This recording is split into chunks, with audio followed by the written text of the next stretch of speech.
Okay, Doc, here we go. We had a monster primary last night for the governorship of New York with the Republicans and Rick Lazio and a virtual unknown Carl Paladino. Now, us being from Buffalo, we know who Carl Paladino is. You better believe it, we know. And the turnout was good. Right.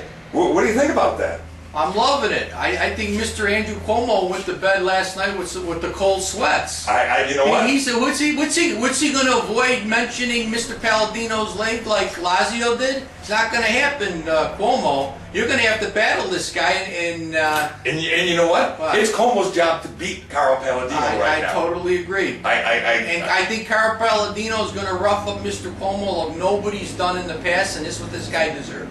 He's a prima donna. He's always been a prima donna. His father was a prima donna. Let's go head to head with Paladino and discuss the issues. That's what the voters want. Let's go at it. You know what? I heard Paladino last night in his speech call Cuomo out and challenge him to a series of debates, which in my opinion, in a race like this for the governor, get that hair from me there. In a race like this for the governor, debates should not only be mandatory, but there should be a series of at least 5 debates.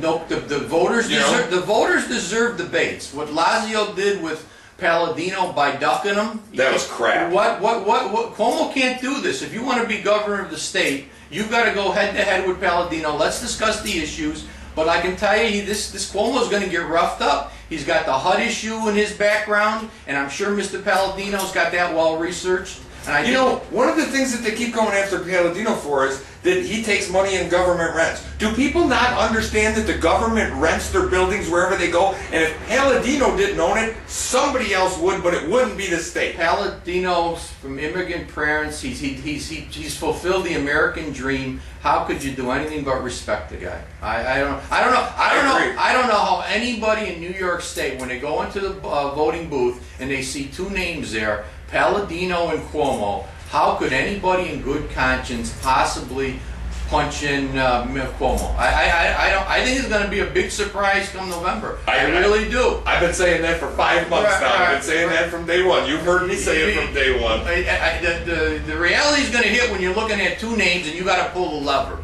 And how you pull the Cuomo lever is beyond me with his track record. So you, like myself, you believe that what's going on here right now is you're going to see the Democrats jump ship and vote for a Republican in Carl Paladino. I think the vast majority of Democrats, just like the vast majority of Republicans, want the best man in. I don't think Democrats are, in this particular case, are going to vote party lines. I really don't. Right. And I think if Cuomo tries to avoid Paladino, avoid debates, it's going to come through. And I think if he debates Cuomo, if he debates Paladino, I think Paladino is going to rough him up and rough him up good. And this guy's not used to being roughed up. Yeah, right.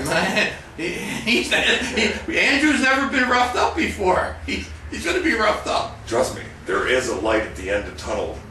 Well, and it's in Carl Paladino. You're right. I would love to be the promoter for these debates. I know. You better have security on hand because somebody's going to have something by the throat. You're going to sell a lot of tickets.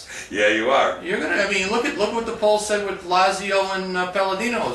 It was going to be a toss-up. He blew him out of the water. He blew him out of the water on his home turf. All he's got to do is be able to get the message across. Once the message is across, I think Cuomo's a weak candidate. I think Cuomo's got a lot of skeletons in his closet, and I look forward to the next 2 months. I'm with you. All right, let's go. You gotta take a Paladino sign with you. I've got one in the front. I'll take another one. Nice.